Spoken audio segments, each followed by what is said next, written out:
What is up, legends? Welcome to another episode of the On Becoming Legend podcast, where every week it's my job to help you live a legendary life in whatever way you define it. I do this by bringing you content and lessons from my own life and interviews with legendary people so you can learn from our stories and our mistakes and avoid them in your own life. This week, I'll be interviewing the legendary Sean Patton. Sean Patton is a U.S. Army Special Forces veteran, entrepreneur, and leadership coach. During his service, Sean served 22 months as a frontline combat commander in Iraq and Afghanistan, including as the commander of a Special Forces Operational Detachment Alpha, or ODA. Those, for anybody who's not familiar, are the Green Berets. In case you didn't know, they're like the Navy SEALs, except way, way better. Just kidding, guys. We love you Navy guys, too. Sean has earned the Special Forces tab, the Ranger tab, the Special Forces Combat Diver badge, which is no joke, the Combat Infantryman's badge, and was awarded 2 Bronze Stars. He also trains Brazilian Jiu Jitsu and was awarded his black belt after only 7 years of training. After leaving the military, Sean co-founded Legion Jiu-Jitsu, which has been awarded the Small Business of the Year and Martial Arts Studio of the Year, and now runs Stronger Leaders, Stronger Profits. Sean is married, currently lives in Nashville, Tennessee. Sean, welcome to the show, my man. Hey, Roy. Thanks for having me, man. I really appreciate it. Yeah, dude, great to have you here. So first and foremost question I like to ask everybody. I usually would ask if you went to college, but I know you did. You went to West Point, correct? Yes. So I would love to know why. Why did you go to college and why specifically West Point? Well, I always tell people when they ask about West Point, I say it's a great place to be from, not at. But, it's interesting when I was, kind of going through junior high school, kind of it was a joke with my mom. She was like, oh, hey, you could go to the Army and that sort of thing. And I grew up in a college town in Lawrence, Kansas, with the University of Kansas is there. And so I was like, no, Ma, I'm going to go to college. I'm either going to, go party, have fun, or, later on, I was a pretty accomplished wrestler. I was a wrestling team captain for 3 years and wrestled 3 seasons a year. So I'm like, I'm just going to go to a Division II school, or had a couple offers from small Division I schools to wrestle. I'm going to go wrestle somewhere and go to school. Their main issue was, how am I going to pay for it? And so wrestling was sort of the way, because we didn't have a lot of money to do that. And then I think as I got a little older, you started getting like toward junior year, and that future starts to become a little bit of a little more reality, and you mature a bit. And I started looking around as I got a little more worldly and realized how lucky I was. I grew up with a single mom in the 80s, no financial help from my father. And so, she raised me, worked full time, put herself through undergrad and grad school, and gave me a lot of opportunities. I got to take great classes. I felt safe, going to school and all these opportunities. And I just looked around and realized, how unique that was in the world. And so then you start questioning, well, why do I have that and other people don't? Right. And in my mind, I was like, well, because you start learning, well, other people have fought and died to give me this opportunity. And whether that's military service, or whether that's the civil rights movement, or the women's rights movement, or, gender equality, whatever that is, engineers, people died building skyscrapers and these great things, is through effort. And I realized, well, to whom much is given, much is to be expected. And I felt this obligation to do what I could. And I found out about West Point from a recruiter. And I was like, wow, kind of start checks all the boxes. It's free to go, right? You get paid to go to school. I felt this pull to service. I thought, man, you would be good at this. Leadership has always kind of been innate in what I did. I kind of just always ended up in charge of stuff and enjoyed it and got along with people. And so, West Point was by far and away the best academic school I could get into, because it is a sort of whole person concept. I wasn't the kid that was, in his mom's basement that was going to cure cancer or write some groundbreaking software. That wasn't me. Right. But, kind of smart, kind of get along with people, pretty driven, and, a little more stubborn than most. And so I was like, this might be a good fit. And I finally looked at it, and I also realized that I probably could use that discipline. I could use that challenge, and I'm a little bit of a sucker for punishment. So I said, let's go give it a go. And was lucky enough to get in, and ended up, after I got in academically, actually contacted the wrestling coach and got on the recruited athlete list and got to wrestle there for 2 years. So nice. Yeah, it was an interesting experience, but I think you just mature. And so I knew that I felt this obligation. I felt like that was a great opportunity and a way for me to do that. So you kind of just glossed over it. I'd like to spend some time on it. You mentioned specifically what stood out to me is you sort of noticed that as you went to school and did all that, you felt safe. And I get it. I 100% agree. And I think we probably share a lot of the same beliefs about, where we are as a nation, but I'm curious what made that apparent to you at such a young age? I mean, you talked about sort of maturing and becoming more worldly, but like, you're only 18 when you go to college. Most 18-year-olds are not overwhelmed with a sense of gratitude for how good their life is. Yeah. Um, I think it's a combination of a couple things. I think I had good parenting. I mentioned my mom. She when she did get her graduate degree, she was a school psychologist and worked, and then a special education administrator. So I grew up helping her, work with special needs kids, work the Special Olympics, work those special programs, and she's just a very giving, loving person, and kind of teaches you this is just the right thing to take care of each other and think about others. I also had a hardworking stepdad. She remarried when I was in junior high, and he's a hardworking guy, and um, got laid off with when the bubble burst, and in the '90s, and then kind of grinded and taught me work ethic. And then, so I think it's sort of how I was raised, but I, for whatever reason, am really interested in the news. I'm kind of a news geek and always have been. Mm-hmm. And I'm always, I like to think deeply about the why and the how. Even now it's funny, well, I'll get into some deep conversation about, why are we here? Where the universe started, all this big stuff. And I'll have this and I'll keep going deeper. And then somebody's like, well, I don't know. Like, do you think about this a lot? And I'm like, literally every day. Like, I can't help myself for breaking down, like, why are we doing this? And how did we get here? I'm not very entertained by the superficial. And so, yeah, when I sit there and I'm like, man, life's pretty good. And then you read the news about, there was a lot of violence in that time in Israel and Middle East. You had the first Gulf War, all those things going on. I also had the 9/11 happened in my freshman year of college, but there was sort of the run up. There was sort of the run up to that as well. And I grew up in the Cold War, and you start seeing, you just started looking at that, and I think I just sort of had a inclination to maybe do a little more global searching for answers than a lot of teenage kids. Yeah, no, 100%. I resonate with that a lot because the same thing will happen to me. It's like, if people sort of meet me in passing, they have one opinion. And then when they finally get a few minutes, they're like, are you always this deep about stuff? And I'm like, man, I think about stuff like this all the time. Like, yeah, I literally can't help it. It's just, it's just how my mind works, and, it's funny, it's funny too. Cause Madison, my wife's also, just a great person, very deep thinker. And kind of, but, it's like really high functioning ADD, right? So she thinks she's always doing stuff all the time. Right. And when we, a long time ago, this really good female black belt, we were having a conversation about jiu-jitsu because my wife trains Brazilian Jiu-Jitsu as well. And jiu-jitsu is human chess, right? It's very complicated. Right. And she said, hey, there's two types of people who sort of thrive and love jiu-jitsu. You have deep thinkers who like to, really cognitively analyze a problem and get in and see all the purposes behind things and analyze it, and then people who are ADD, because they can think about 10 things at once, and we both love jiu-jitsu. So I think it's just the ways, people's brains work sometime. And yeah, I'm always thinking, like, why are we doing this? And I'm usually not one of those people that's satisfied with, because that's the way it's been. Right. I'm not, that doesn't stop my inquisitive mind.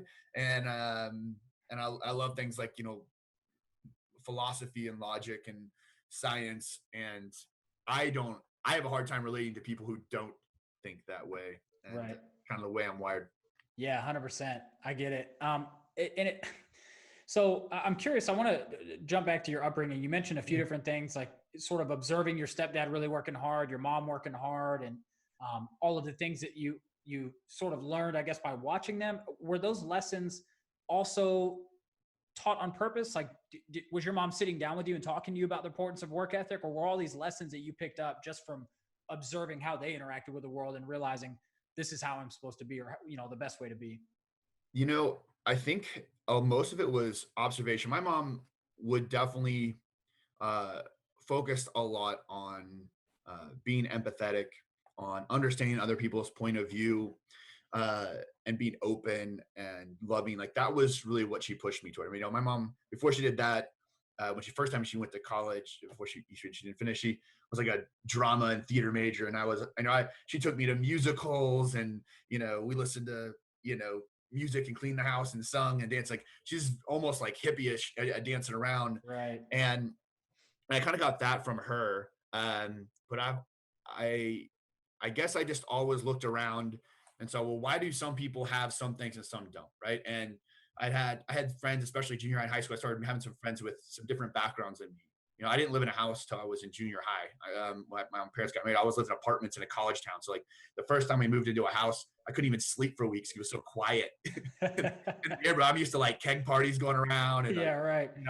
with our sirens and all this stuff. And that's just how I was, sort of in that, surrounded by that environment.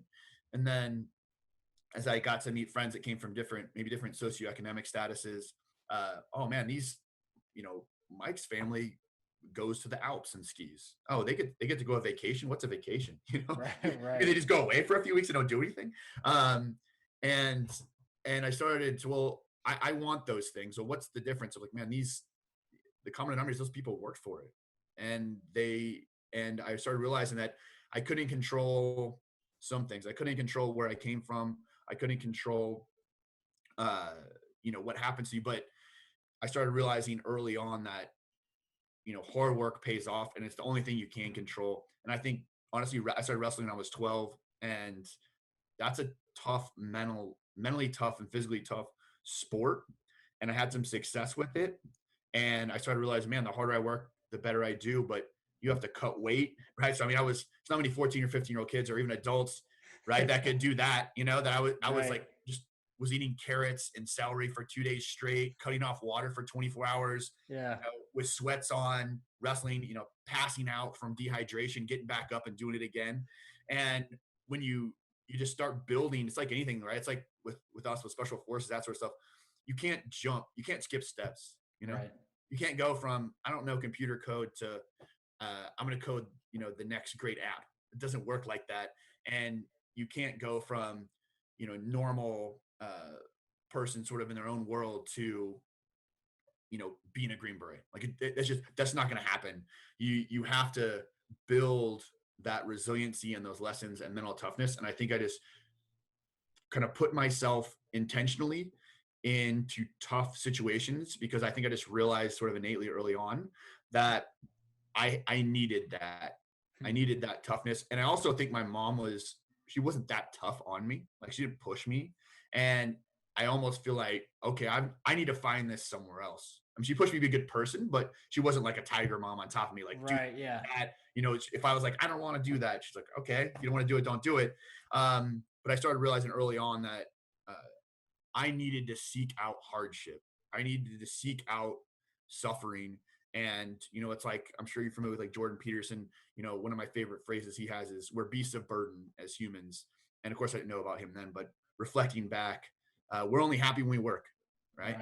When he's depression, anxiety, all these things people deal with because life's just too easy. I think that's why people love jiu-jitsu because it's hard, right? Yeah. People don't love jiu-jitsu because it's easy. And so as human beings, and I think just innately as I started finding and doing hard things and having success, then you're like, that's what I'm supposed to do. Like I need more of that. I can do more. I can go further.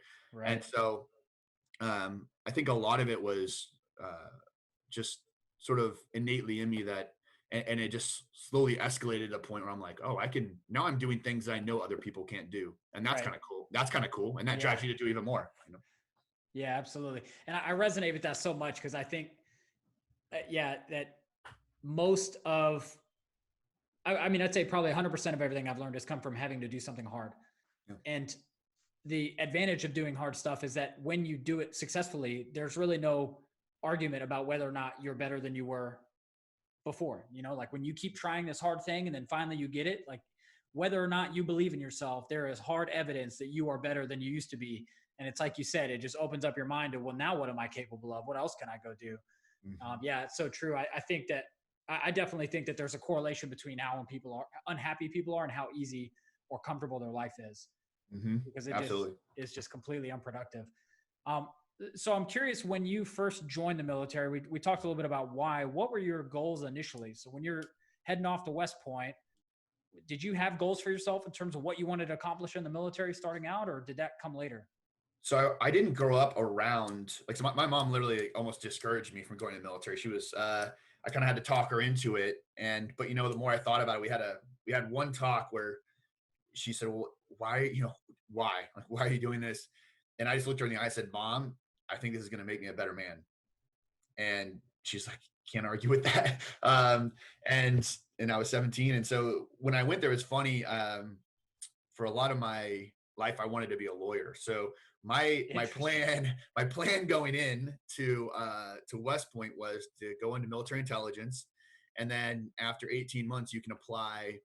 I'm going to mess up the name now, but there's a program then after 18 months where you apply, and if you get in, then the military will send you to law school, right? And then you become a JAG officer and a military lawyer. So I was like, I'll do that and then get out and be a lawyer in the private sector, or do whatever I want to do at that point. So that was sort of the plan going in.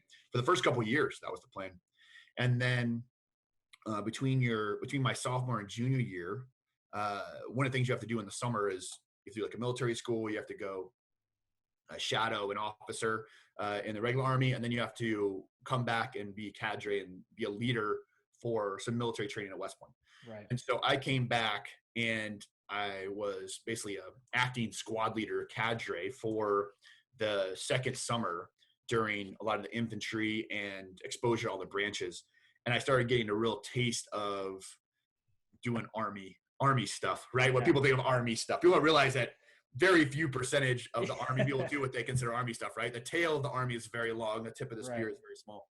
And I was like, oh man, I, started doing the training out in the woods and making patrol bases and doing raids and doing these ruck marches. And I was like, oh, okay, this is almost more me. And I realized how much more I guess I'm, again, just a sucker for punishment. I was like, this is harder than being a lawyer. I should do this then, right? This sucks more. That's what I should do then. And yeah, so then it kind of changed my mind. I'm like, all right, that's it. I'm going to be an infantry officer. And then my junior year, I took a low intensity conflict course with a Green Beret major. And he's the only special forces officer in all of West Point. So, at West Point, they're surrounded by, there's a few captains, but almost the lowest ranking officer around there's a major. Everybody else is a colonel or general and super high ranking. And so a major in the regular army is like a big deal, but at West Point, you're just another guy almost. But he was the only Green Beret officer there. And I took this class and immediately was impressed by him. Even though I was one of the lowest ranking officers in my chain of command, just a professor, he was so passionate about what he did.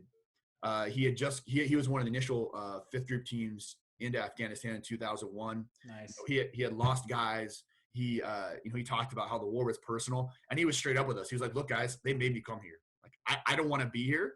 I want to be with my guys. There's fighting to be done.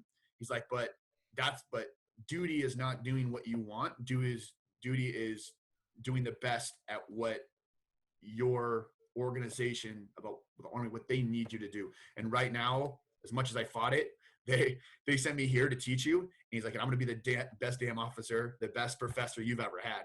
And he was, awesome. And so as soon as I saw that, I was just seeing that charisma and that passion, and he was intelligent and articulate. And I was like, man. And I started researching it. And in my junior year, when I met that, I was like, well, that's what I'm going to do then. That's my goal, is to be a Green Beret commander. Yeah, that's probably one of the things that I miss most about it, is that it doesn't matter if you're loading ammo onto a truck to go to the range. Like, there is an expectation that you not half-ass it. Yeah. Like, it's not okay for you to just go through the motions on any part of your job in SF. And that was the one thing I just absolutely loved about it. Like, if you had to do something, it was expected you were going to do it to the best of your ability every time. Yeah. And you had that trust from your leaders. That's the hardest thing. I get asked this question recently when I did a Facebook Live, and I answered it halfway right. And then I thought about it afterward, which was, what's the biggest difference transitioning from military leadership to civilian leadership in the business world? And I said a couple things, but actually the number one thing I didn't think about until after the Facebook Live is the mission first attitude, right? And obviously there's a higher expectation of performance in special forces than even in the infantry, but that's even more than like a logistics unit or something. So it's very extreme in the special forces, special operations world.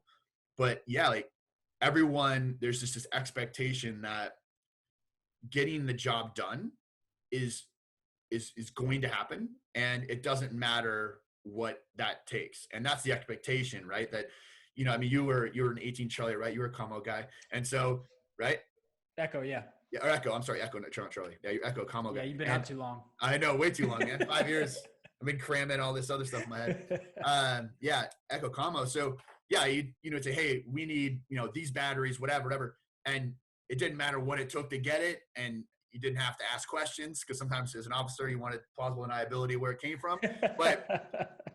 But the expectation was like, it's going to cut that's, you're going to bring that back or bring that capability, right? Or basically die trying, you know, that, and that's it. And as opposed to in the civilian world, unfortunately, and especially when you're not in like a real high performing, you know, team or whatever, right? It's like you ask someone to do something or tell them to do something, and then the first obstacle, they just turn around and come back like, well, ran into this. It's not turning on.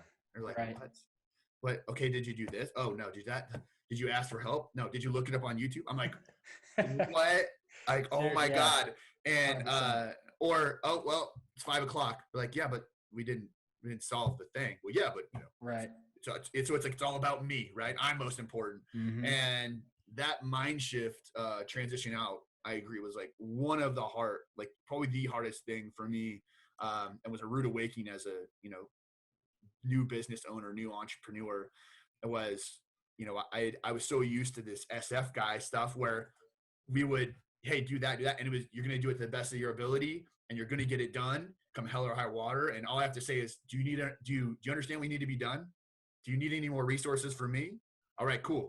And then check. And it was just done. Right. And that's a hard switch to flip when you come out of that world. I'm curious to know your thoughts on where you think that comes from. I mean, we've talked about a little bit of like just doing hard things, but you developed that attitude at what I would consider a very young age comparatively. I mean, if you were to just take a sample size of all 17-year-olds nationwide, you're going to find a very small subset of them that are very, you know, outcome driven and willing to sacrifice and be uncomfortable to do it. I'm just curious, where does that come from? Like, how do you teach that to people? And I mean, how do we get more people to think like that? Oof, man. It'd be a great, if I had like a really awesome answer right now, I would write a business plan and be super successful. You know, I think it's a couple things. I do think you can train people, just like you can train people to be great leaders. You can train people to be more resilient, but people have to want it. You know, I got I had a he was actually an employee of mine, but he was my black belt professor, one of my first ones, and he was also a pastor at churches, and he was a certified counselor, so and a little older than me, and became a mentor. He did a lot of counseling with people dealing with addiction and addicts, and he grew up in an alcoholic household, and you know, we had some conversations. And I know I'm a little off topic, but I'm coming back. But one thing that he said that stuck with me, and it applies definitely when you're dealing with people dealing with addiction, but it applies honestly with everyone, which is, he said, here's the thing about it. You can't want it or work harder for it than they're willing to. Yeah. And I think that's where a lot of people get themselves in trouble. I know I do. I have to pull myself back because I see this potential in someone like, dude, you could be so great. You can look at this. Oh, you think this way. You've read that. Oh, you've got this. People like, and you can tell people these things, right? You can tell, oh, you could be awesome. But at the end of the day, you know, I think that like almost everything, it's statistics, and there's just sort of just a combination of genetic and environmental bell curve. And, you know, you can't make someone want to be great. I think that you can send them down the road and let them have these small successes and these small wins, and give them the confidence to be, and let them see, oh, if you do work hard, you can get this extra thing, or you can have this outcome, but you have to put in the work. And I think that some people are driven to want more, do more, become more. And I think other people are, you know, as long as they got the basics, and then they're content with that. And I think for some people, they're close enough you can train them and get them over the edge. But ultimately, I think you can just expose people to that possibility. And I think where you can get the biggest switch of people, maybe from the one group of sort of mediocrity to a group striving for greatness, is just the education piece and exposing them to the possibilities. I think there's a lot of kids, a lot of people that just have never had that experience, and they've never been taught, if you do work hard and you suffer, you can have a positive outcome, right? Maybe they worked hard and then their parents told them. Actually, I have a couple employees that I've had for a while. I grew up in some families where that was sort of negative reinforcement was all they got, you know? So, oh, they got picked to go to this team or to play this sport. And as where, you know, my parents were like, congratulations, you worked so hard, we're so proud of you. It was, you're too small, you're never going to make it anyway. You just get beat down, right? Yeah. And so now they're adults, they're young adults in their 20s, I'm my late 30s, but now you can teach. I'm starting to teach and show them, no, you can do this. You need that. Right. They just need that positive reinforcement to see that things are possible. And then I think the other thing is you lead by example. And, you know, there's a lot of leadership styles, right? You can be more dictatorial. You could be peer, and different people in different settings can maximize different leadership styles. But for me, the foundation that all leadership is built on is leadership by example. And so I think the number one thing everyone can do is live up to that. I mean, especially right in the sort of space I'm in, I know you're in a bit too, is I see all the time, especially when I was really running gyms in the health and wellness space, right? Is the health coaches, life coaches, all this stuff is the coaching thing, right? There's some great, you know, you and I both work with John Morgan, are both business coaches, amazing, awesome. And we know other guys like that or other ladies like that in that group that are absolutely phenomenal, and they are a force multiplier, and they will help you out in life so much. But we also know a lot of people out there that are just running ads and doing whatever. And it's hard to know in leadership and coaching, like, who's legit and who's not, unless you look at past experience. But I would see it in the health and wellness space, and it's much more apparent, right? You see a health coach, and I'd be like, you're not even fit. Right. Like you're not healthy, right? Yeah. It's like, stuff like that. The example I use all the time too, that pisses me off is, you know, you go to the hospital and your nurse is out back smoking cigarettes, or your doctor. Right. And like, you're a healthcare provider, and you're not living up to this, or you're a doctor and you're 100 pounds overweight. Like, why should I listen to you? Right. And he could have the best ideas. He could have all the answers, but you're just going to be like, but it's just more apparent when it comes to health and wellness. It's just, that's not as apparent when you get sort of business and leadership space, but really evaluating people and being like, does this person live with integrity? How do they treat people? How do they comment on social media? How do you, and what are they doing? Are they pushing themselves? Are they striving to do more? And I know that if you just do that with regularity, and that's just who you are, that I think can do more than saying anything, right? It's like parenting kids. You could tell your kids all the greatest things in the world, but at the end of the day, they're going to do what you, when they leave the house and they're 30, are they going to emulate what you told them, or are they going to emulate what you showed them? And so I think, you know, they're going to emulate what they saw, and that's how people are too. So at the end of the day, you can talk and logically explain to people why they need to do this or that. But ultimately, the best thing you can do for other people is the best thing you do for yourself, which is live up to your own potential and expand yourself. And I think if we all do that, or if enough of us do that, we can inspire others to fall on that path. Yeah, I love that. One of my favorite quotes, and I heard it from Dave Ramsey. I don't know if he was the one that came up with it, but kids would rather see a sermon than hear a sermon any day of the week.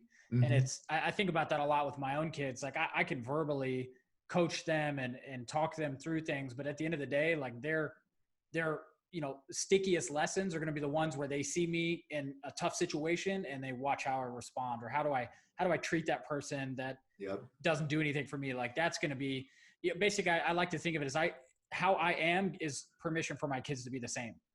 Absolutely. So if I'm 60 pounds overweight, doesn't matter what I say about health and fitness, my kids have permission to be the exact same thing. I think that's so true.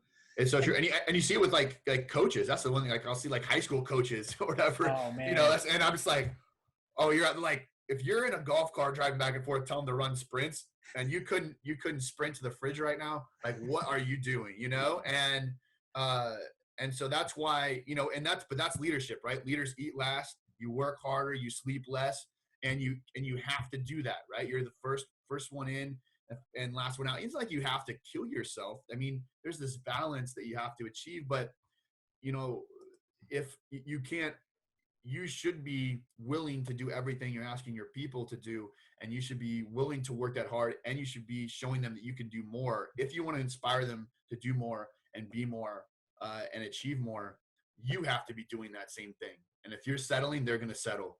And so that's the hard part, right? Is living it, not just saying it.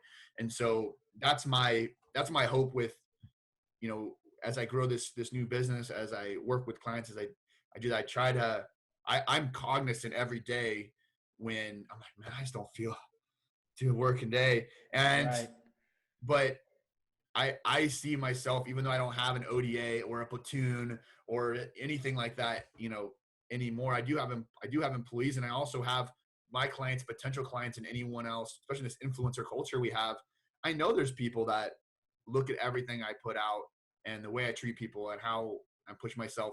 And it gives me motivation when I get the feedback verbally that, hey, I was just going to take this quarantine thing off, but you're right. Like, what a great opportunity to better myself or whatever. And so you cannot be an effective, true leader of human beings, in my opinion, unless you live and set that example for them in an inspirational way.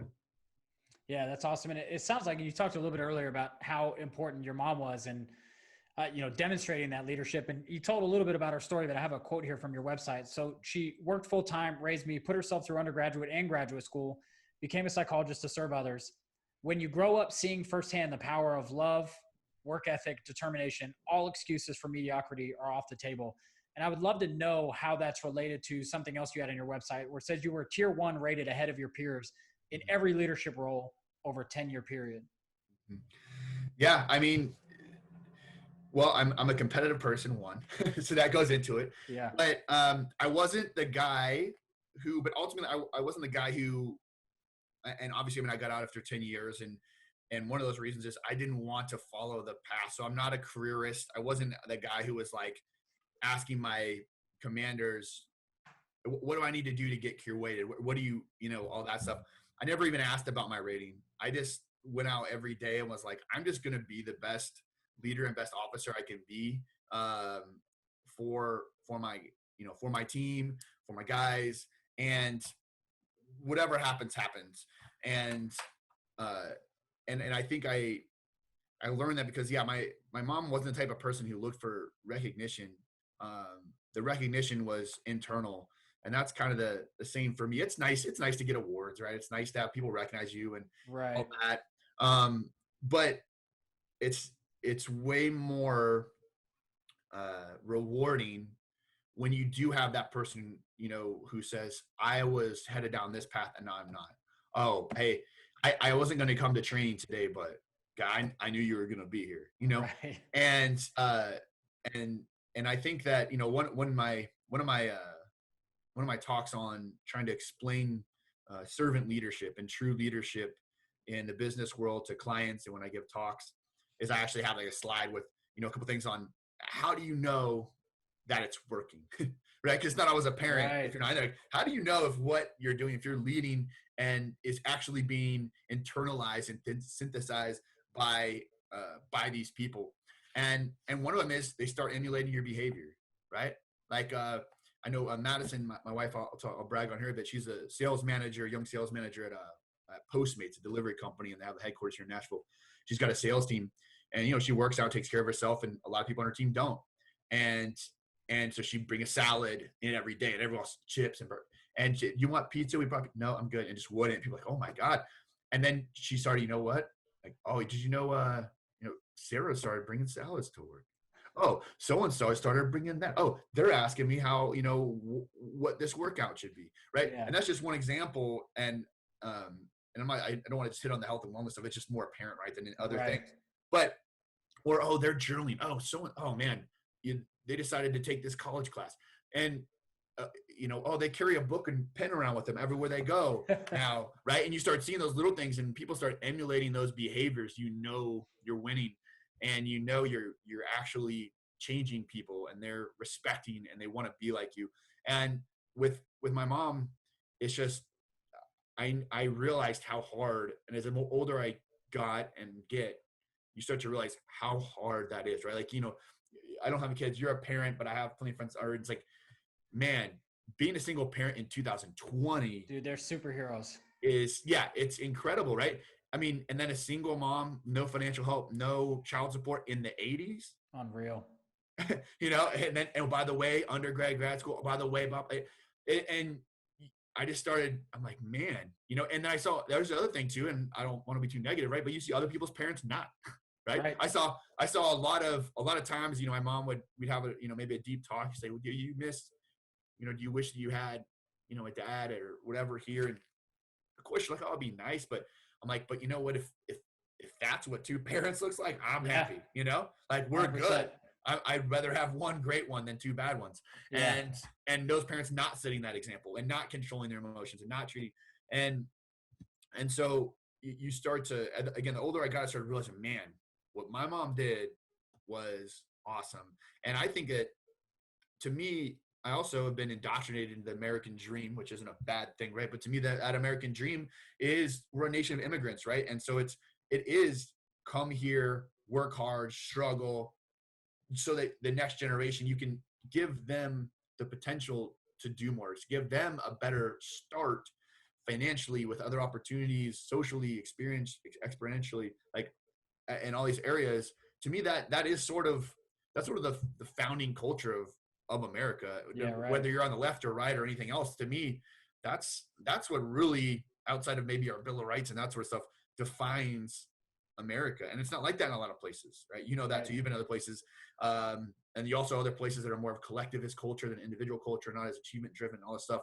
But and so I think I was just really love that sense of who we are as Americans. And I saw my mom do that, and I said, well, if she can go, if she can make that jump, right, from college dropout single mom to where she's at now and raise me, like, well, I can't just be normal, like I can't just be like, well, thanks, mom, I'm gonna chill here with my $25,000 a year and hang out with whatever and not go to school and just get by and watch TV. Like, to me, that's like a slap in the face, right?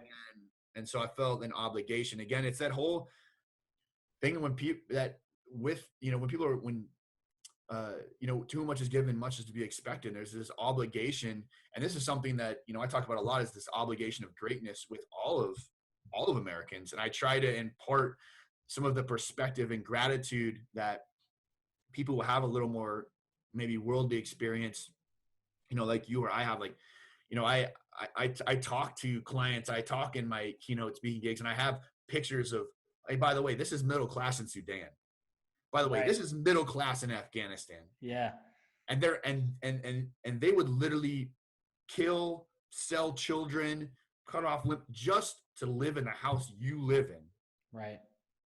And you're just going to be okay with that. You're not going to use that to make the world a better place. You're not going to use this as an opportunity to better yourself. You're just going to take instead of contribute to what's been given.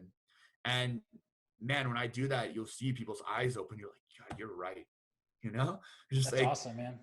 And I think that's one of the things that those of us maybe have been to parts of the world that most Americans will never get a chance to go see, and realize that that's not like, oh, that's just like the bottom 5%. Like, no, that's everywhere. That's like, we are in the top 10%, Yeah, exactly. And like, start naming countries, and you'll probably get to about 10 that have even close to a similar lifestyle out of the 300 in the world to what we have. That's how human beings live in 2020. And so then when I see people just take it for granted and consume it and be selfish, it honestly infuriates me and it makes me sad. And so I feel the obligation to call that out and hopefully educate people. And because I have those unique experiences, and hopefully it gives them a little sense of what they're capable and what they should be striving to be. Yeah, 100%. I actually have it to talk to you about gratitude a little bit later on, because it's definitely something that is obviously big for you, and it really resonates with me a lot. And I think for some of the reasons you just mentioned. I'm curious real quick though, has there ever been a time or a decision you've made that you and your mom disagreed on? And I would just love to hear, kind of how that played out. Oh man. Well, obviously, we got along pretty well, and I was a pretty good kid overall. I'm definitely a little bit of a rebel, but not necessarily in some of those ways. Sure. I remember one of the biggest, well, besides going in the military, like I said, she was kind of against it. And then I pulled out the trump card, I guess, of it's going to make me a better man. She's like, well, it's hard for a mom to argue against that. But, we got in a little arguments. I think at the end, I was also, toward the end of my high school days, I started realizing like, oh man, like I feel like I had proven myself in a lot of ways. And, I think a lot of young adults, as they start to get a little more of that independence and stuff. But for me, it was like, look, what else do you want from me? I'm like, I've gotten into West Point. I was a team captain. I've done all this stuff. I'm an Eagle Scout.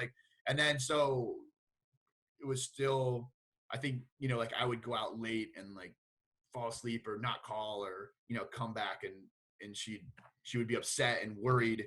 And in her, what I didn't realize at the time was she's just worried. She's a scared parent. I mean, it's, if your son's supposed to be home at 11 and it's 3, like you're going to start freaking. And that's where she was coming from. And to me, it came across like, you don't trust me as a person, and you think I'm out, whatever. And so we would get in arguments over that. But I think we kind of I think you come in emotionally charged, and it kind of blows up. And then afterward, we happened a couple of times, we had conversations, and we both came to understanding like that it wasn't that she didn't trust me in terms of what I was doing, or that I could handle things. It was just, I'm your mother, I love you, and I'm scared. Right. And it's fear more than anything else. And for me, I started realizing, okay, that's understandable, and I should respect that and sort of honor that. But on the other hand, maybe I can get the leash a little longer, because on the other hand, look what I'm getting ready to do. Look what I've sort of proven to you, that I should have your trust to maybe have a little more freedom. But my mom and I, one thing I loved about my mom, and it's carried forward to I think to the betterment, but if you ask my wife, she'd probably tell you, maybe not all the time, is that sort of the parenting style, especially I think single parents also, you have a very sometimes unique, relationship, because, she would be at work, I would come home, I'd be this latchkey kid, let myself out, go play with kids. And then, there was instructions, and I was 7, 8 years old, and I was putting the pizza in the oven at the right time, making dinner, doing whatever, or doing chores around the house. So you just, because you have to, that's just what, right. We're sort of in this together, which in a way that sometimes I think other families don't have. Yeah. And when she would raise me, if we did have a disagreement, or if I disagreed with her, and I'm going to love to do this with my kids, and I think it's a good parenting style, is we would literally have a debate. So she, I would be like 6 or 7, like, I think I deserve to stay up for 15 more minutes. She would be like, no, because I said so. She's like, why? Yeah. I'm like, well, because, and if I could explain myself, I'd be like, well, because I got my homework done on time, and I did that, and the bus be late. She'd be like, okay, 15 minutes, sounds good, But if I couldn't, I'm like, because I feel like it. She'd be like, nope, not a good enough reason, take it back. So maybe this is where some of the lawyering came from. Yeah, sure. But that was the thing. She's like, well, listen, it was I respect you as a person, even though you're a kid. Like, and if you can rationalize it and you can justify it, and also made me, I think that's the reason I sort of think that way. I love debate team and all that stuff, and I love having those conversations, because from a very early age, I got sort of rewarded for, hey, if you can justify it, if you can explain it, then you'll get what you want. And if you can't justify it and it doesn't make sense, then you can't. And so that was sort of our conflict resolution was, sort of an open debate forum. And of course, sometimes she's like, nope, not a good reason. I'm like, yeah, it is, you get into that. And, she's the parent, but that was a parenting style that I really appreciate. And I think it trains kids to it's not just totalitarian. And I also see, another thing with some parenting and friends I have and dealing with, some of our young students is that at the end of the day, your job's not to have a great kid. Like your job's not to have a good child. Your job is to raise an independent adult that doesn't need you, that, I know it's a scary part, right? But that's the goal, is to not create independence, to create independence, not to create dependence, not to just, well, whatever you say, that's what I do. Well, is that the type of adult you want to have? Is the adult who just whatever someone tells them to do, they feel like they have to do it, and there's no, even if it is completely wrong, they have to go with it because they have no power? Like that's not really the type of human beings we need in the planet. So I think I benefited from that parental style a lot. Yeah, I think about that a lot because, as I was growing up, because some of the dynamics I experienced, I was always very, I don't know if fearful is the right word, but I would never speak up against authority. Whether or not I thought they were right, I was just like a very compliant kid. Mm-hmm. A lot of times when I didn't want to be. And like, I remember growing up and being like, I wish I could say something, but it just wasn't, the environment that I was in. Yeah. And I treat that so seriously with my daughter. I mean, there's been so many, she's four. She's not, we're not talking like old here. Yeah. And I have still will let her negotiate with me. And there've been times where I've said I'm wrong. Like she said, I want to do this. I said, no. She said, well, what about this, this, and this? And I'm like, good point. Fair enough. I thought about that as you were. And I think it's so important because like you're saying, one, it communicates to them that they're valuable, that their input matters. And I think listen, negotiating is a skill that serves you no matter what job you ever have. Like being able to speak up and articulate what you want and understand the value of what somebody else wants. Like that is a lifelong valuable skill. And I would rather her develop that than, for me to be right all the time. Yeah. Right. Probably one of the hardest things I have to do as a parent is to parent them based on making their life better, not my life better. Yeah. That's a great point. Yeah. It's tough, man. It's super tough, especially with 3 now. We're outnumbered. So sometimes. Oh, geez. Yeah. So I'm going to jump around on my notes a little bit. I want to circle back around to gratitude, and I'm going to read a quote from you, and I'm going to tell you this. It's like one of my favorite kind of throwaway quotes whenever I hear some of this stuff. So having been to some of the harshest places on earth, Sean now likes to show gratitude for every day. When times get tough in business, he often tells his employees, stop, look around, take a deep breath. We're alive, free in America, and no one is shooting at us. That is a good day. And I will say this to people too, and I don't think people often take me seriously, but like people ask me how I'm doing, I'm like, I'm not sleeping on the ground in a country that doesn't care about me. Like I'm doing really well. Yeah. Somewhere right now, there's an American sleeping on the floor in a country that does not give a crap about him, and I'm not there. So I don't like. I legitimately, it sounds kind of tongue in cheek, but I legitimately can't think of things I should complain about, knowing that's happening. It's kind of like what you were saying when you were younger. Like, oh, okay, they have this, I have this. How does that happen? And just being grateful for it. So I'm just curious. How did the military enhance that or change that perspective? And how have you sort of carried that into your business now? Man, the military, I think that's one of the greatest things I think it's the greatest thing the military gave me. And I think it's one of the greatest things, that perspective and gratitude that it gives to almost everyone who does any type of service like that. And also people who just kind of see more, right, that aren't as sheltered, like I'm sure first responders, firefighters, EMTs, nurses, like people who they realize everybody else is in their little box and they just hear a siren go by, but that person is seeing the worst, right? It's like the medics, the combat medics, stuff like that, have some of the worst cases of PTSD, and that's because they're seeing the worst from the whole eastern side, right? You and I might go to Afghanistan, have a few bad days of firefights or injuries or casualties or whatever in that deployment, but man, they're covering that whole east. They're going to the worst place, seeing the worst stuff every day, and but for me, man, that is the number one thing that the military gave me was perspective and gratitude. And another example I use all the time, and it's 100% true. And because I'll take a step back. Sometimes, you think back of, I was in the Army for 14 years, right? Like I gave the Army my college years. I gave the Army my 20s. I spent, you mentioned, I spent over 30 months deployed and almost 2 years in combat. And you start thinking back, and then also as a new entrepreneur and growing these companies and thinking like, God, what if I just started this business thing when I was 22? Like it would be my life. I see people like that. I'm like, there's so much, they're this such high level because they've been doing the same thing 15 years. You start thinking, man, was it even worth it? Right. I mean, it's a value sort of question I think that a lot of people, have. But I always come back to yes. And why it is because if you look at the bigger picture, every time I get out of my car and walk into my house and it's cold outside, right? Or rainy or snowy or whatever that is.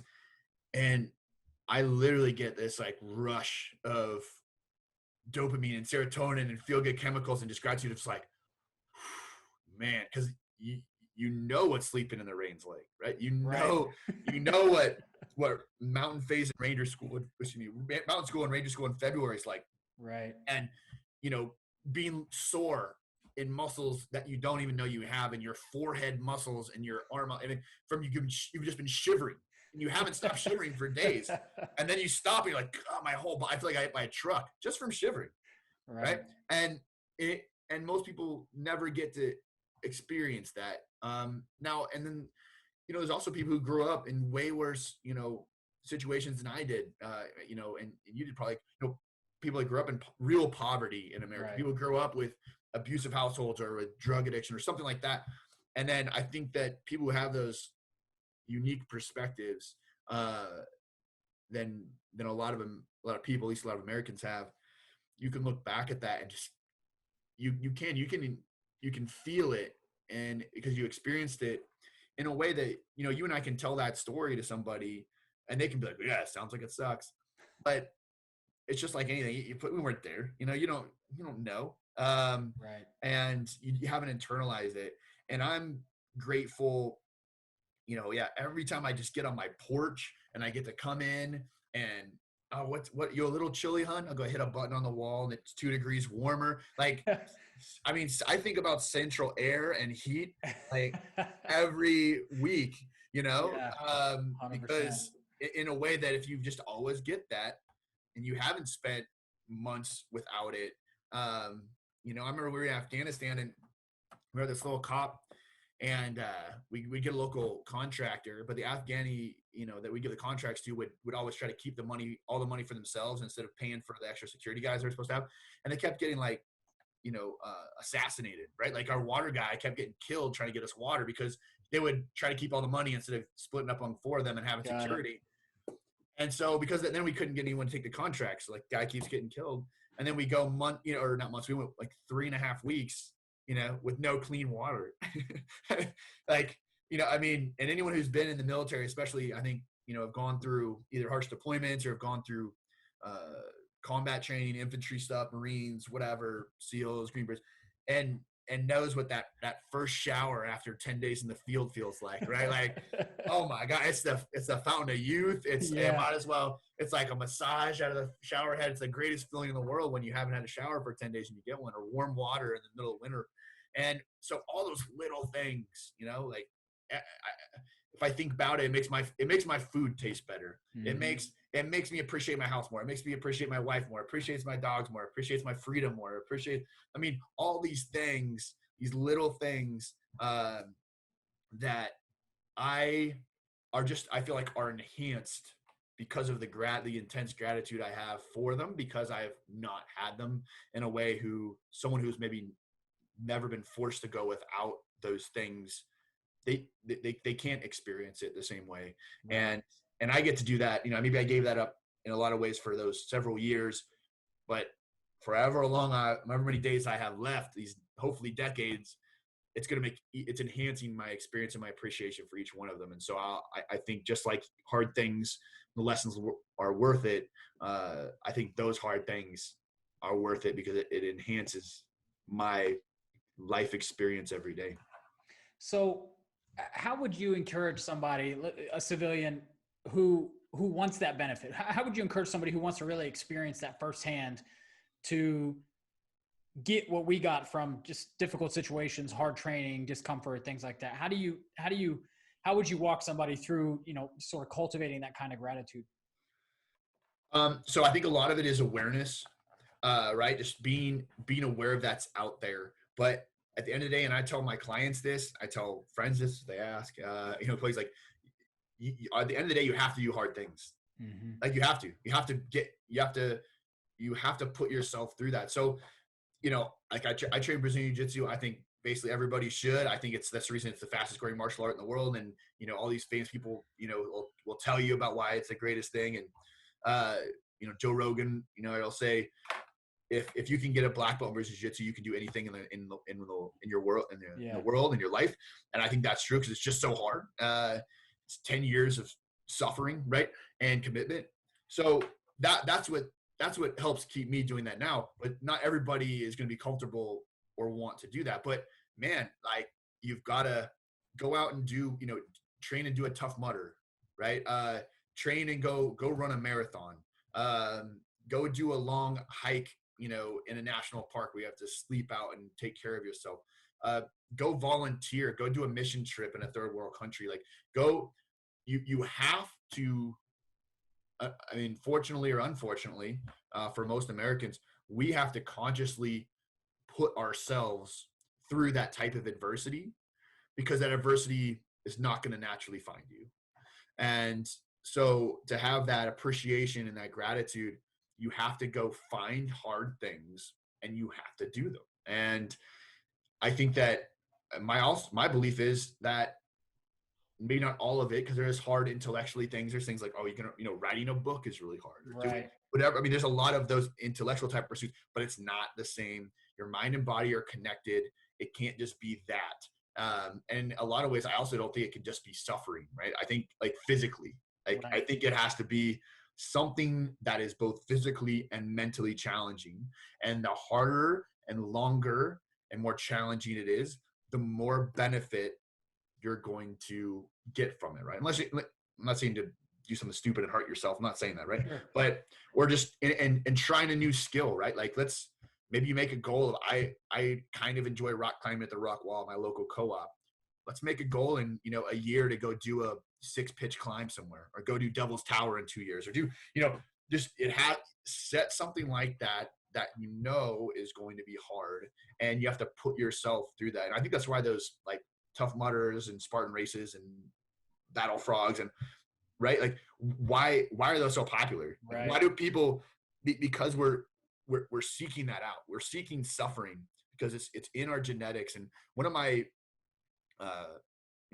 strongly held beliefs I've come to in the last, just, honestly, few years, as I've had these deep thoughts by myself, right, is I think every living creature, at least every organic living creature, it has the potential to be its happiest and most content when its activities and environment most closely relate to its genetic purpose.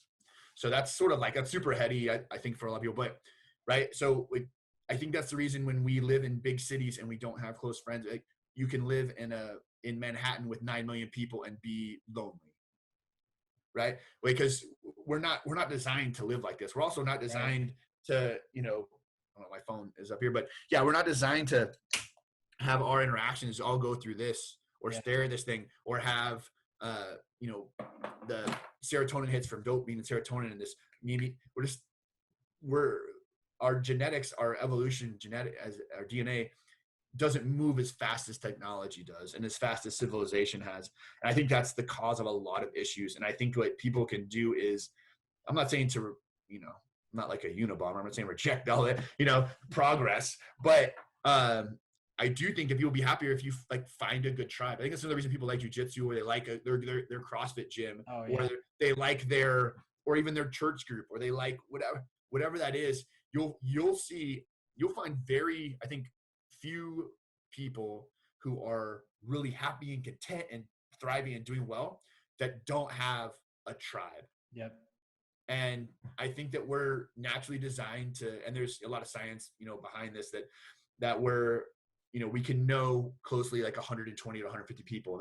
So you have this like range. It's the same reason that, infantry companies are set at 120 people, because if you can't really have close relationships with many more people than that.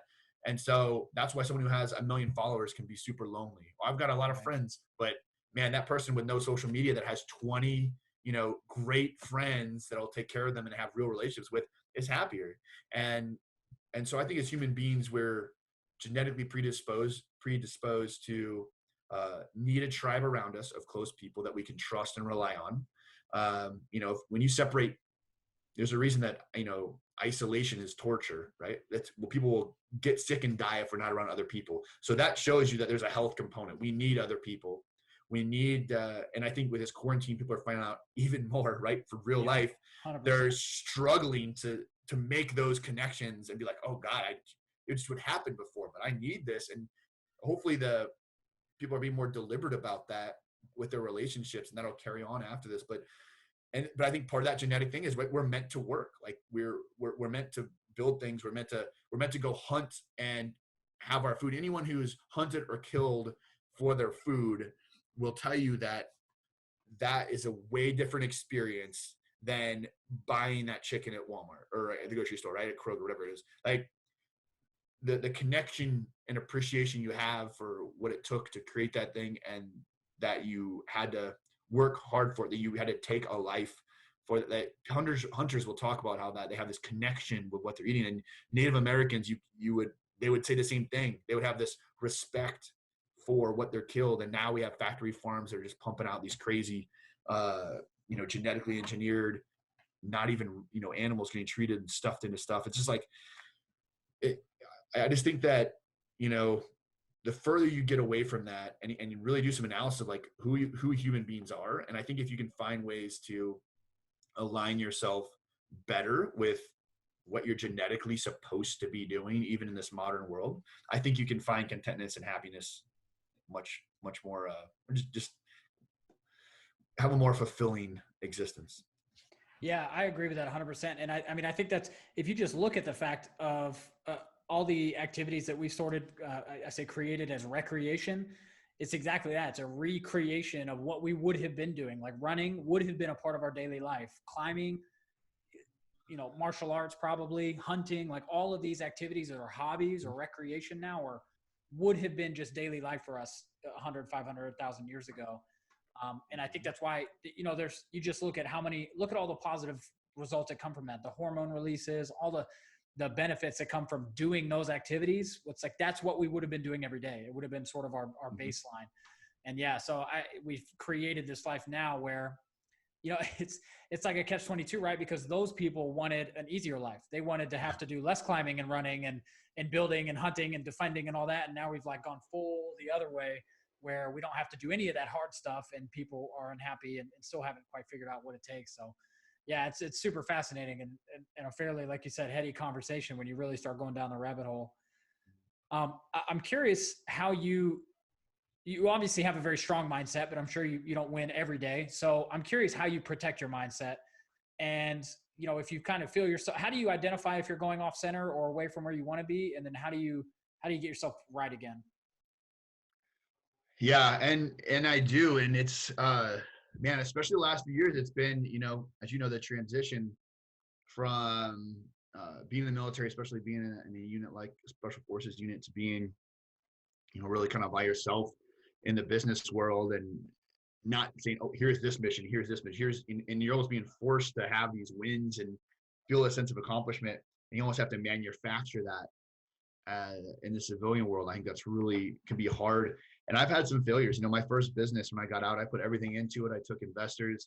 I got a franchise. I thought it would be a safe bet, and sure enough, they're not, right? That's it. Who wants to talk franchising? I'll do it. Got to be careful, but and had it fail, and went through a bankruptcy and went through failure. And as someone who I had some failures in the military that I had to overcome, that I learned some great lessons from. But man, I never had a anxiety or panic attack till I was out of the military, and I did. And I had, I was so stressed and I was going so hard that I had like this like flesh eating, that was a bacteria like sickness and these hives that were like all over me. Wow. And the doctors couldn't even figure out why. And then I fixed it. The stress went down, just went away, So some of these physical manifestations, hormone issues, all this stuff from the stress I was under in this, sort of rare thing in my life where I was like, I'm legitimately failing at this. How can I not figure this out no matter, and, as normal, sort of Army Green Beret fashion, it's like, well, try harder. Like that's the answer, right? Just like suffer more, keep pushing. And then you start doing that and then you're like, I'm literally going to kill like, this is not working. This isn't getting better. And, and then you also run into, when you're doing something new, I think everybody has this self-doubt, imposter syndrome that hits people trying to do new things, and expand. I think if you don't ever feel imposter syndrome, you're either not in touch with reality and you have some sort of like egotistical problem, or you're just not trying, right? Because if you never feel like, oof, man, is this me? Can I? If you're never questioning that, in my mind, you're just not pushing hard enough, or you're not really in touch with reality. And so, but to come to the point where I understood that has taken a few years. And then when I do find myself, when I start losing maybe some self-confidence, start getting a little depressed or figuring out which way to go, what I try to do is step back. I try to step back and strip away the details and get back to my why, get back to my strengths, and sort of reassess the plan, and say, okay, is a lot of times it's because I started doing things maybe in a way, or I started doing things a certain way, or I started heading on a certain path because it's what either I was told or what I felt like, well, this is just the right thing to do. And as opposed to listening to myself, well, this is what I want to do. Mm-hmm. Somebody like, we can make a lot of money doing that. Like, oh, that sounds awesome. You go do it. You're like, I don't want to do this. Right. Like, why am I? And that can be a lot of reason for it. And, this is something it's funny. I learned this in the military, is trust your instincts and trust yourself. And when I get away from taking some time to do some self-reflection and be introspective and not take the time to almost think strategically, right? A lot of times I talk about, the Eisenhower matrix that Stephen Covey talks about in 7 Habits of Highly Effective People, right? When you start neglecting the non-urgent important stuff, yep, is when I think you find yourself down those paths, because you start just being a to-do list warrior and, oh, I should do that and do that. I can do this, do that. And you just start hammering and then like, oh, this is important. This is urgent. I need to do this. I need this. And then all of a sudden you're 40 paces past it. And you're like, what am I doing here? Or I'm not getting the result I need. And so what I try to do when I find myself that way is slow down and, talk to my wife, or talk to a couple close friends that know me really well, talk to my parents. This is what I'm feeling. And I'm not sure why or whatever. Or just start journaling, or start, really just thinking through, like, what is it that I'm trying to accomplish here? Like, what's the why behind this? And usually if I'm having those feelings or frustrations, it's because I've gotten away from that and started doing things without intention and for the wrong reasons, and not because it's what I feel I'm drawn to, or I'm passionate, or I'm meant to do. And when you get away from that and you start doing what the world starts telling you should do, or, oh, it's just the right thing to do, and stop listening to your own intuition, I think is when you run into issues. So I try to pull myself back to that. That's so powerful. And I wish I could tell you how many different things you said that resonate with me so strongly in my experience. So yeah, I've only officially been out for a year and a half now.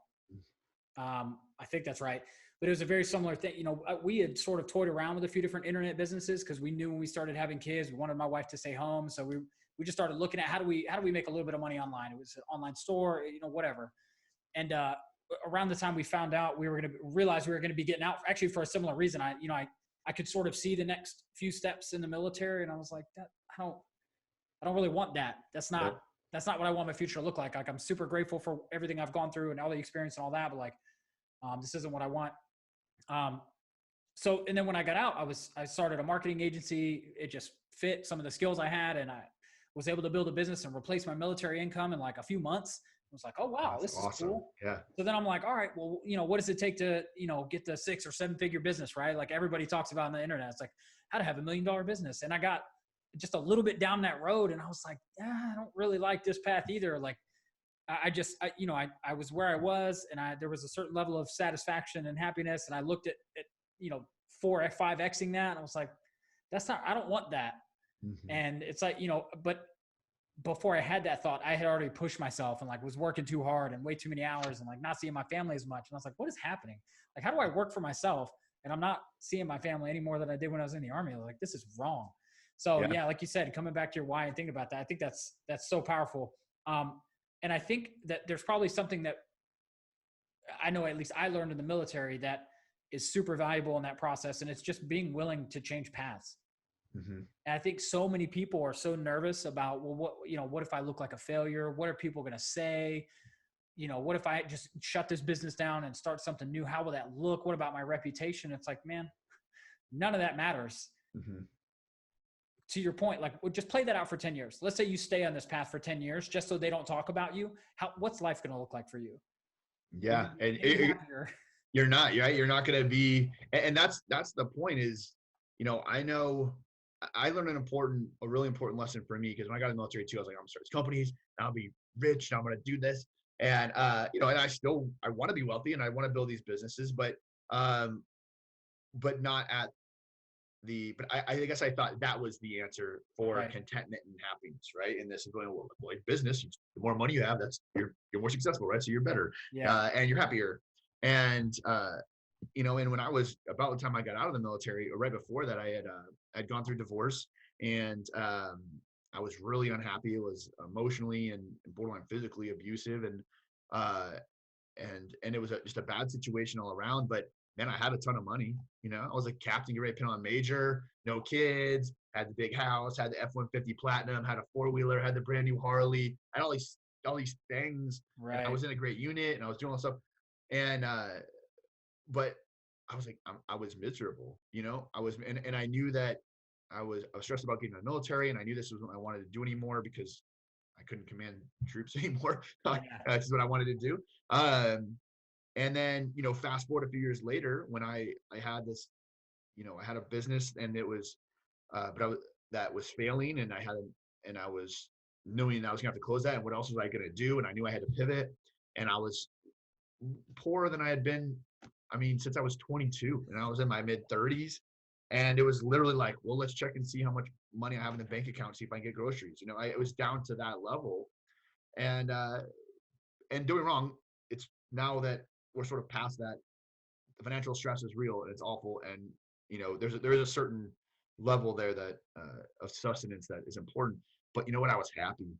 And it wasn't that I learned I don't care about money and I don't want to have nice things or support my family. That wasn't the lesson I got out of it. The lesson was, it really, because I experienced it, separated in my mind, really, that money doesn't, and happiness and contentment are different things. That I think so many people think that those are the same thing, and they are 100% not. And then also, by the way, right, in the business owner community and stuff, I met a lot of really wealthy people that were miserable too. Yep. And had horrible marriages and everything else. And so just all those experiences were important for me early on as an entrepreneur and business owner, for me to be able to really separate and realize, not just from a superficial intellectual argument, money doesn't buy happiness, right? But to really feel that, and just, now that I know, right? Now, when you experience something, then you really know. And now I know that that is not the case, that your relationships and your freedom and how you spend your time and all this stuff, and how much more valuable time is than money. I think that's something that I think that people who go down the wrong path and you get a lot of wealth and they're unhappy, they have lost sight of the fact that at the end of the day, time is way more valuable than money. If you have gratitude and if you love life and if you're happy, if you're living the right way, it is. And because, right? I mean, you and I both know some people that have built 7-figure businesses and lost it all, and they built it up again. And that'll happen. The market goes up. It's at 30,000 now. It's at 20. That's gonna be, and whatever. And I can make $1 million in the next year. I can lose it again. That'll happen. But April 6, 2020 is never happening again. Like, I don't get noon from today back ever. And did I make the most of that? And I'm way more interested in what wealth or what money can do in terms of providing me more freedom with my time. That's really the driving force, and what I can do with it to improve the world around me. Those are my driving factors, as opposed to a number in a bank account. And I think if people could focus more that way, even if you don't have the 8 figures, you only get 7, or, you don't get the 7, you only get 6. Like, but you'll be more content and you'll be more happy if you really internalize and realize if you start getting unhappy, it's probably because you got off that mark, right? You're like, oh, my business is thriving, but I'm not happy. I'm not being able to spend time with my family. And then you realize, like, God, the whole reason I did this was I could spend time with my family. What the hell am I doing? Right. And so just bringing yourself back to how much more important that is, and separating those two concepts in your mind. Yeah, one of my favorite ways to think about that is, if you take an 80-year-old billionaire and you take a 20-year-old who has no money, that 20-year-old is a millionaire, maybe even a billionaire with time in terms of minutes and seconds. And if you ask them, would you trade your billion time for a billion money?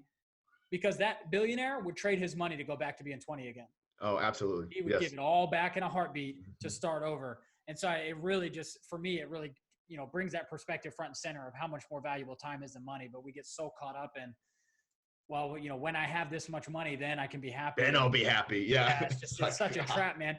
It's like you said, part of what gives life, beauty and enjoyment is the fact that things are hard. So it's like the irony of you're suffering through things to try to like reach this, so life will be easier. And it's like, and then you'll get there and realize that money is just.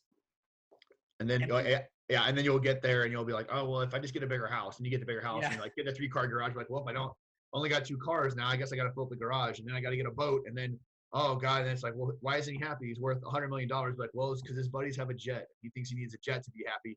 And eventually now you're just a guy with a jet that hates everybody, it's like not worth it. And I'm not, again, I'm all about pushing yourself and building wealth and doing stuff. But for me, the reason I'm excited about it and I'm passionate about it is because what I know that can do in terms of providing me freedom with how I spend my time and resources in terms of how I can improve the world around me. Yeah, 100%. I think that's so true. And I'd love to hear you talk a little bit more about how you think about impact and contribution, either personally or professionally, and kind of how you develop that mindset. Yeah, absolutely. For me, that's always just been sort of an inherent in, if you're not helping other people or making the world better, what are you doing? Like what, and also goes back to, again, all the people that have been in my life that I know. We talk about my mom a lot, but there's other people, like my stepdad, we talk about family members, coaches, commanders, other soldiers I served with, soldiers who aren't around anymore because of what, they sacrificed. And I use that as those types of things as motivation when things get hard, and think about, Richard and Phil and Scott and James and all those, man, I mean, too, right? You could just go down the list of fantastic human beings that aren't here anymore. And then whenever you start feeling sorry for yourself, you can gain strength from that. And I think for you and I, we've been around some of those people that it's very real, because a lot of times they paid the ultimate sacrifice. But Right. and I think it's important for us to share those stories, even though it's hard. I've given talks where I've ended up in tears in front of a bunch of professionals, and but I'll do it again, because it's important for them to hear about those people and to honor them. And but it's not always that. It could be other people in their lives, and it's other people that we don't even know about, right? I talked about earlier about whether it's civil rights or gender equality or whatever the people are fighting for, that have gotten us to this point. And and and then to look at all that, to me, it's I literally don't relate with someone who can be told and shown that and doesn't feel this sense of like, okay, well, now it's my turn. Mm. Right? Like I literally, I've tried and I just can't. That doesn't make sense that someone could provide you that information, and then you could look at it and be like, well, not my problem. Right. Gonna sit here and watch Netflix, like it's just smoke cigarettes and get diabetes and whatever. It's just like that type of mentality just does not, it doesn't compute in my brain. And because how could it, like, how could you Right. look at that and then also not feel any sense of obligation to improve the world for your kids, or for, even if you don't have kids, your nieces and nephews, or Right. just other human beings, to not, if we're not here to if we're not here to improve the world for other people, then why are we here? And Mm. I think that goes back to sort of the heady big questions that you and I like to think about. But I have to have that. Like, if I don't, if I guess I could get myself there if I just legitimately didn't have any why. But to me, how it's the experience of life in and of itself is a why. It's that's the experiences that you can have. If you enjoy that, like, that's a why to make more of those for yourself. And if and to recognize that others have done similar things for you, how could you not? And so I literally, the only thing I can do, and I found to be effective, is to share my own experiences, maybe with people who haven't had those type of experiences, or young people, or people who maybe read the news but don't think about it in terms of those things. Right. um, and just try to open their eyes. And I've seen that have an impact, sometimes short-lived, sometimes not. But I think it's like anything else, right? It's like marketing touches or any other business phenomenon. I think you just got to keep preaching that message, and the people who are receptive to it, that are, because there's some people that are just never going to be that way, right? There's just some Right. selfish, I'm not even going to say the word, right? We all know the words, right? For those types of people, egotistical, narcissistic people who you're not going to change their mind. It's just not going to Yeah. happen, right? So who cares, right? You can, but I do think there's this, I think there's this sort of silent majority that some people kind of get it, but they fall through, and there's other people who don't really, but they can, if we share those thoughts and experiences and bring it up to them. And then the beautiful thing about technology is it's so much easier, right? Like, Right.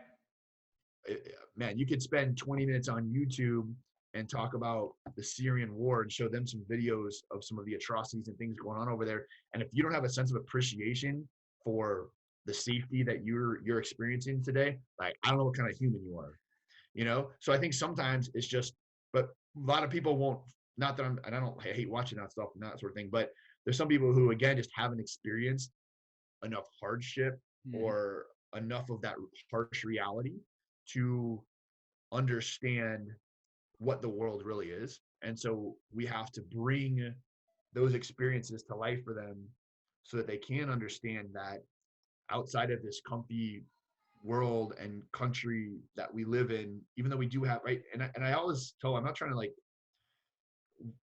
downplay inequality or hardships in America, right? There's some people that are absolutely struggling. We absolutely need to do more for inequality and help them. I'm not saying that, but let's be honest. Again, like lower middle class or poor in America is not poor in South Sudan, right? It's just not. These just are totally different things. Yeah, absolutely. So I think bringing forth the fact, and that's why I'll give some combat stories or other things that are a little harsh to some people, because some people need that shock to understand that the world in its natural state is complete savagery. And too many people in this country think that it's some egalitarian, blessed with peace, that's just the way mankind is, as long as we had enough education. Like, no. Like it's because the only reason that you feel this way is because if you pick up a phone, someone representing your country is going to show up with a bigger gun than the person at your door. And if you think it's anything else, you're completely wrong. Because I invite you to go to a country where that government doesn't have a monopoly on violence, and you let me know how that life is. Right. It's not good. It's not good. You don't want to live like that, And so I think it's this balance between, we need to have gratitude, and we need to help people. Hey, we got to do more and be more and be loving and improve the world around us. And we need, but not lose sight of how much of a privilege that is, and how much of an obligation we have, not just to ourselves to be our best and our neighbors, but people are across the world. I think they're, just because they have a different flag or some made up political boundary doesn't mean that we have a less of an obligation, even if we can't have as great of an impact on them, but to have a net positive impact on the world and what we do, and realize what we do. Obviously, if this quarantine and this virus showed us nothing else, it's that we all are on a tiny rock in a vast space, and we're all connected. Yeah. That the natural world doesn't give a crap where we draw a boundary on a map on a piece of paper. That's not a thing. That doesn't exist. That's a lie we tell ourselves, right? It's a myth we tell ourselves that, I'm an American, and then 20 miles south, I'm a Mexican. Yes, there's cultural differences. You're the same person, right? Right. And we're all humans. And hopefully this whole experience brings us all closer to realizing that we all have this common humanity, and that we all are in this together. And it did scare me the way that the world seemed to be heading in a lot of places toward more isolationist policies, toward more tribalism, toward more nationalism, here in the US and North America, but also in South America, also in Europe. You started to see that push. And in my mind, not very many good things can come from that. And when we reverse the trend of becoming more connected and more understanding of each other. Man, I completely agree. I resonate with so much of what you're talking about. I love it. I do have one more question for you, but before I do that, I wanted to give you a chance to talk about what you're working on, where the audience can find you, how you want them to reach out to you and connect. I know we're getting up on time here. So just tell us what you're working on now, and a little bit about the business and how people can connect with you. Absolutely. Thank you. Yeah. So, when I got out of the military, I knew that I wanted to get into leadership, coaching, consulting, helping take, I feel like I crammed a lifetime worth of leadership lessons into 14 years in a lot of ways. And it sort of aligned with passion, purpose, and aptitude. And so, but what I didn't want to do was be the military officer, because you and I both know these guys, right? Who, get out and they start to like, wow, I commanded a division. Let me tell you how to run this company. Right. And it's like, bro, I knew enough to know that I didn't know how to do it. And so I was like, all right, you've got to do two things before, you can embark on this purpose and what you kind of feel is your life's purpose. One, I needed a formal business education. So I went and got my MBA from UNC Chapel Hill. And then I knew I needed to start a company from scratch and make it sustainably successful and profitable. Because I feel like in the, even the business world, even the biggest corporate America, entrepreneurs, right? Startup guys are sort of they're the SF guys of the business world, right? There's a lot of, senior executives that you tell them, well, why don't you just get out and do your own thing? Like, oh, no, I'm not doing that. Right. And I feel like once you do that, like almost no one in business can question your credentials. And right. And both those things are not just about having a resume or credentials or some sort of note. It's also the lessons that you learn from. I knew I needed more knowledge and experience to reach my own potential of helping others in the business world and other leaders. So, man, like I said, our first business, I think we look back, it'll be sort of a blessing disguised. My first business did fail. So I've been through that. Like, I know what that likes. I know what that looks like. I can identify it a lot earlier now. Mm-hmm. And then I know what it's like I took a section of that fitness business and got a couple new partners and parlayed it into a new Brazilian Jiu-Jitsu and MMA company that then flourished. Fastest growing martial arts team and company in the Southeast United States. And we've grown to 3 locations in 2.5 years, and they're all doing great. And so at the end of last year, well, really the summer of last year, I said, well, looks like we're headed that way toward these accomplishments after 4.5 years of struggling. And so I decided to start creating content and frameworks and deciding how I wanted to do this. And so the company that we have now is called Stronger Leaders, Stronger Profits. And I think that hits a nail on the head in terms of what our unique value proposition is and what our why is. Because I believe that, leadership is the most powerful and dynamic force on the planet, because I feel like people are the most powerful and dynamic force on the planet. But again, individually, we can do very little. Right? Yeah, for sure. As an individual without a strong team, we learned this in the military, right? Like, lone operator can only do so much, man. Yeah. But the biggest myth in the movies, man. Oh yeah, that one guy. Yeah, anytime you watch like what's with Jason Bourne, I'm like, I'm not saying there's not people who do stuff like that. I'm saying they just took like 20 people and crammed them into one guy because it's easier to tell a story, right? And that's kind of and so the power of a team and the power of leadership is so dynamic, and it's so important. And I think you and I have both seen this in the business world as well, right? Where we've seen companies with an A+ product and C leadership, and that is not going to be a sustainably successful company. Right. It will fail every time. But you can have a C or B- product, and if you have A leadership and A quality organization, that is a sustainably successful company. They will build that C product to an A product. Right. So I feel like that is so important, and to increase the efficiency, decrease costs, and at the end of the day, what's the point, right, of every business? Net profit. And so what I really, I work with entrepreneurs, some, but also I have some clients that are, middle management, lower level executives, junior vice presidents, senior vice presidents of in large corporate entities. And so I work with them one-on-one. I also run a really cool workshop where I've taken basically the SF, and I have to show this to you in detail sometime, you'll like it, but our planning cycle, right? Our 4-day SF team planning cycle.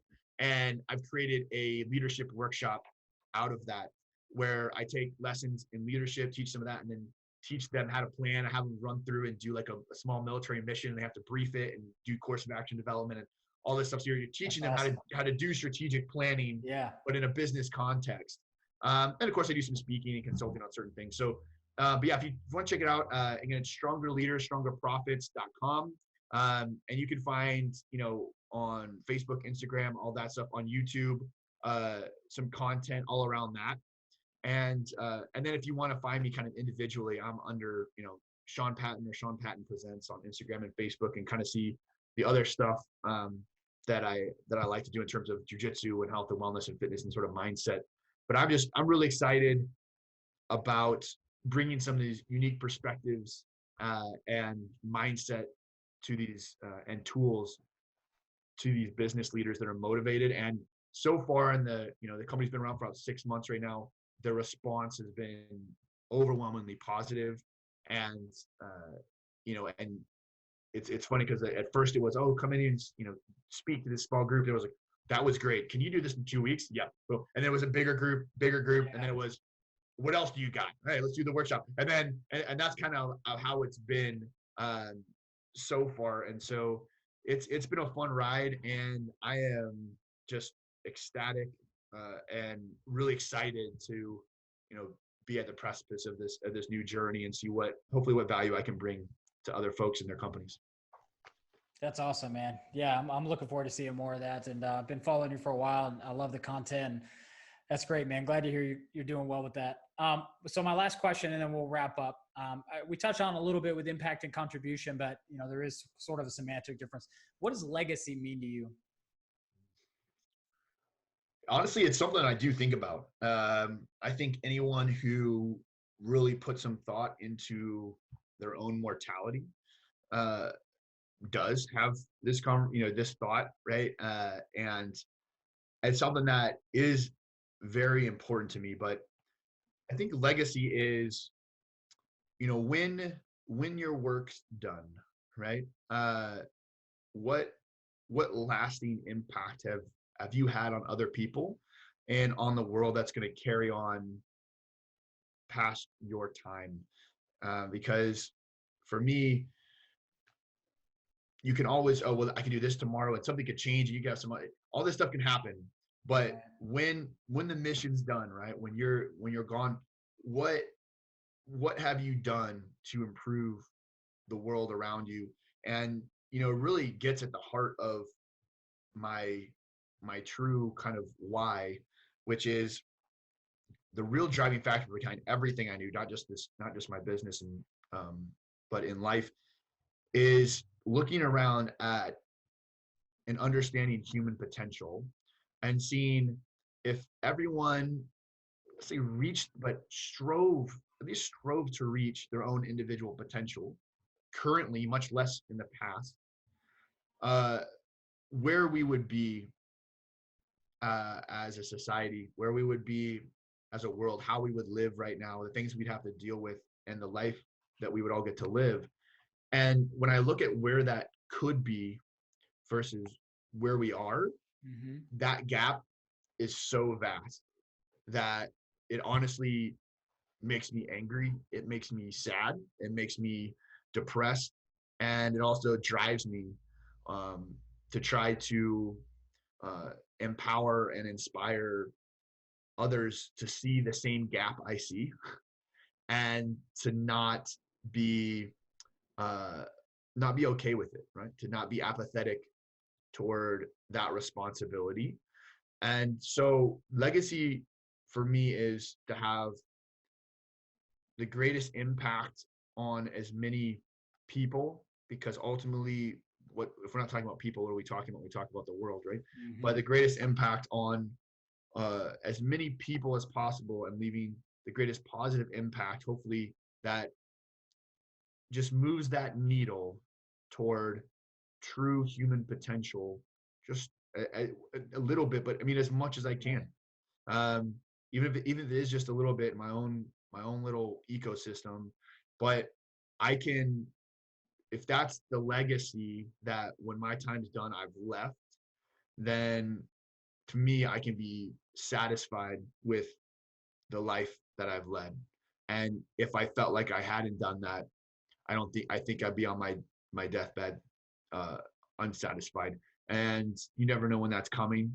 And so to me, that's reason to take advantage of every day, and and push just a little bit each day. And when things get hard, staying really focused on that mission and that why, because the last thing, I would rather fail greatly than live with regret.